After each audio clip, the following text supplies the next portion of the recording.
Hey there, learner. Welcome back to the deep dive. We cut through the noise, get you those insights. Today, we're looking at a book that probably got a few people setting some very early alarms. Robin Sharma's The 5 a.m. Club. Now, I know 5 a.m. sounds rough, right? Like middle of the night stuff. Most of us just want that snooze button. But what if doing this one thing, waking up early, could actually, unlock huge productivity, success, change your whole life? That's the big promise from Robin Sharma. So we're going to dive deep into how he says you can actually do it. Our mission today, go beyond the title, really get into the core ideas, the philosophy, the tools Sharma gives you to own your morning and elevate your life. Think of it like a shortcut, understanding why so many successful people get up early and maybe how you could actually, bring some of that into your own world. We've gone through the summaries, the key takeaways, all that stuff to bring you the best bits. So let's get into it. All right, let's just tackle it head on. 5 a.m. Seriously, for most people, that just sounds awful. Why? What's the real draw? Is it just about being awake? It's a fair question. Definitely the first thing people ask. And Sharma doesn't just say do it because it's good for you. He paints this picture, calls 5 a.m., the moment of least distraction, most human glory, and greatest peace. Okay. Least distraction, I get that. Exactly. Think about it. The world's quiet. Your phone isn't going crazy. Emails aren't pouring in. Nobody needs anything from you just yet. It's this unique, quiet time. He calls it solitude. A chance to actually take control before the day kind of takes control of you. It's about using that calm to get stuff done, to think, to plan. Just to be, really, before the chaos hits. And lots of really successful people, legends he calls them, Richard Branson, Shah Rukh Khan, Tim Cook over at Apple. They're known for being early risers. While we're hitting snooze, they're already prepping, working on themselves, servicing the engine before the race sort of thing. The big idea, the core of it, is that how you spend that very first hour, that sets the tone for everything that follows. Sharma calls it the victory hour. Victory hour. I like that. That sounds way better than painful hour. It changes the whole feeling, doesn't it? So if that hour is so key, how do we actually, win it? 60 minutes can fly by. Does he give us a step-by-step? He absolutely does. A really practical, structured plan for that 5 a.m. to 6 a.m. window. It's called the 20-20-20 formula. The thinking's pretty simple. Get this hour right, and the rest of your day just flows better. It has a stronger foundation. Okay, 20-20-20. Break it down for us. Right. So the first 20 minutes, that's 5:00 a.m. to 5:20 a.m., is all about move, get active. Could be anything really quick, run, yoga, some jumping jacks, weights, whatever. Get your heart rate up, makes you sweat a bit. The key thing here is moving first thing helps burn off cortisol, that stress hormone that makes you feel groggy. And it floods your brain with the good stuff. Dopamine, serotonin, boosts your mood, your focus, get your metabolism going, even helps your immune system. Some sources say this is the most crucial part, non-negotiable. Okay, move first. Makes sense. Get the blood flowing. What's next? Next 20 minutes, 5:00 to 5:40 a.m. is for reflect. Your body's awake. Now it's time for the mind. This is where you journal, maybe write down your goals for the day, meditate, or just plan things out. It's about creating that mental clarity, staying positive, becoming more self-aware, finding that inner quiet that helps with creativity and focus later on. Okay. Move, then reflect. And the last 20. The final 20 minutes, 5:40 to 6:00 a.m. is for growl learn. Time to feed your brain, read something useful, a book, an article, listen to a podcast, an audiobook, study something new, maybe review your goals. It's all about continuous improvement, just absorbing good information to get smarter, better. Move, reflect, grow. 20 minutes each. It sounds intense but structured. But what if, someone's routine isn't quite like that? Maybe they need more exercise time or less reflection. Is it super rigid? And also the big question, sleep. If you're waking up at 5 a.m., aren't you just going to be exhausted? How does that fit in? Really good points. And Sharma's actually quite clear that 20-20-20, it's a template, a starting point. It's not meant to be this stretch law you can't break. The main goal is hitting those three things.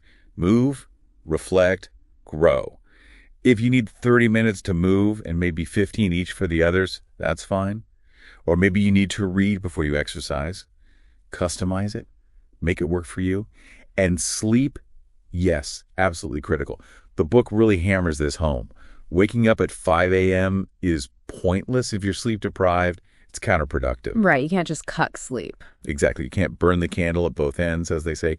So a solid evening routine is key. If 5 a.m. is your goal, maybe that means aiming for bed by 10 p.m. to get those 7 hours. He also suggests things like power naps, maybe 20 minutes during the day if you need a boost.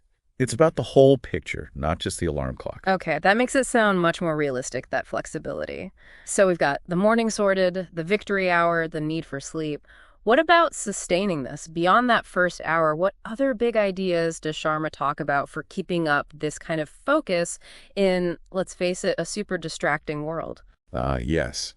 This leads perfectly into one of the book's most powerful ideas, I think, especially for right now. Freedom from distraction. Sharma talks about the attention economy.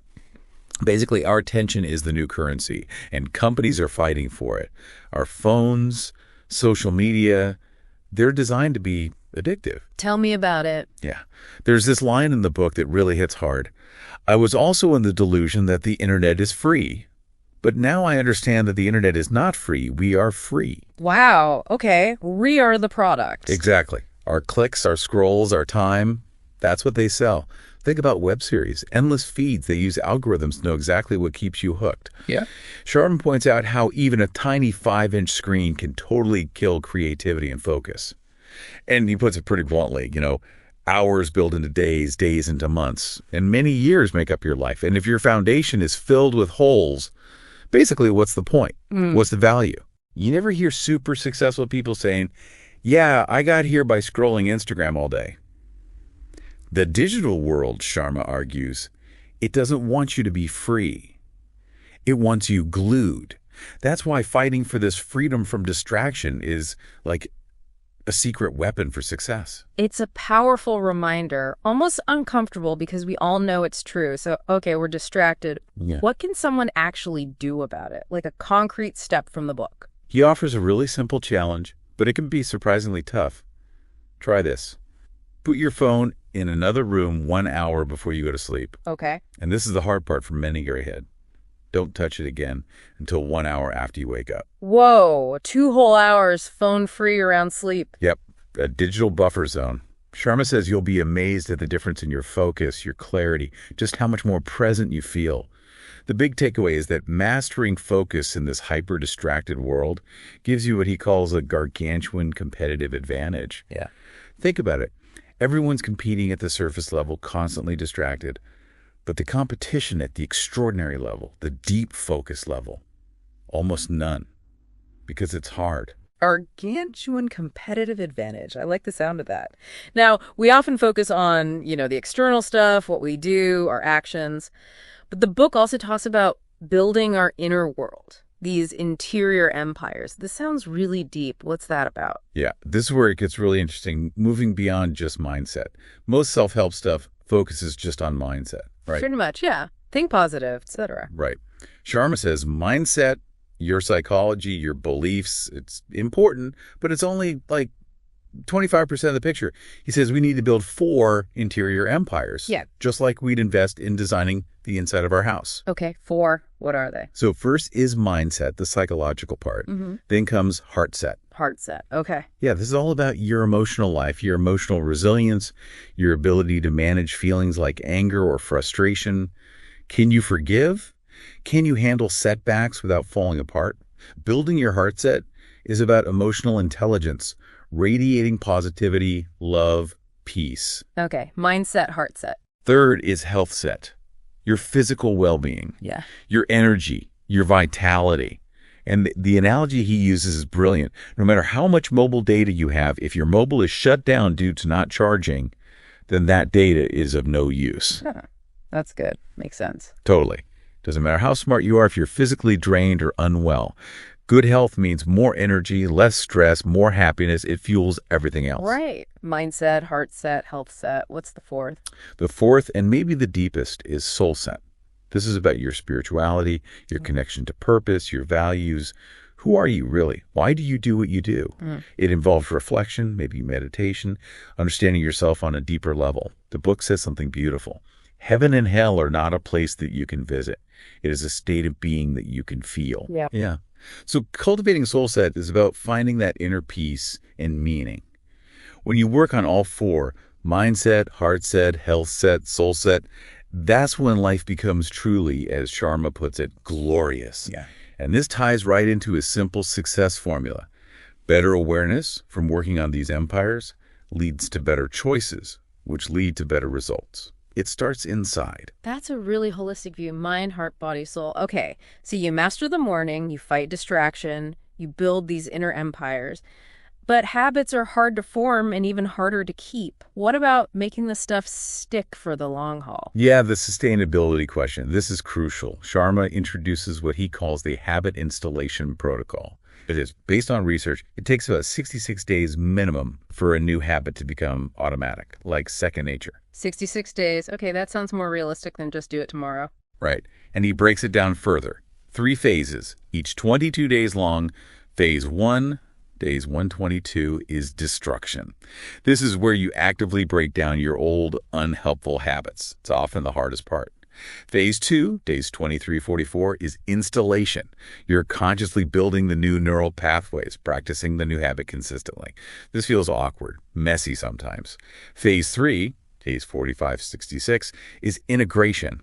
This is where the habit starts to feel natural, almost automatic. It becomes part of who you are.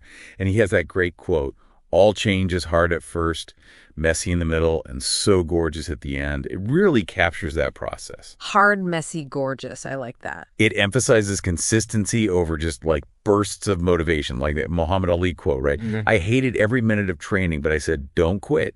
Suffer now and live the rest of your life as a champion. It takes that kind of grit. Definitely. So the 66-day framework helps. Does he give any other tips for, like, applying these ideas throughout the whole day, not just the morning? Yes, definitely.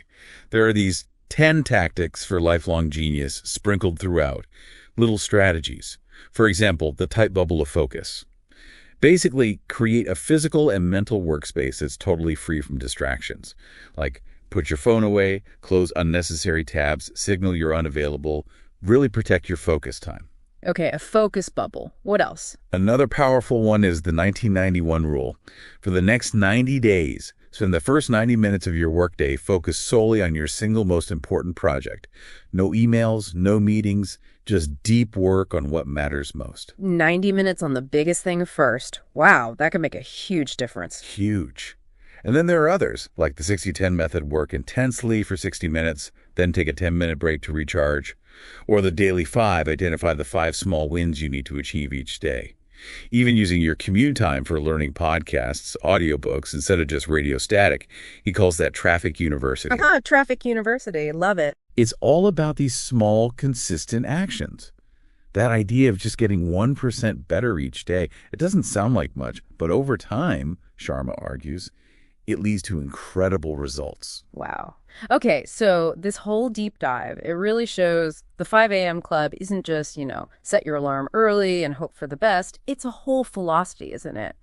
Taking charge of your time, your focus, your habits, even your inner state, your mindset, heartset, healthset, soulset, being really deliberate, especially with that first hour. Exactly that. And it kind of pushes back against the standard path.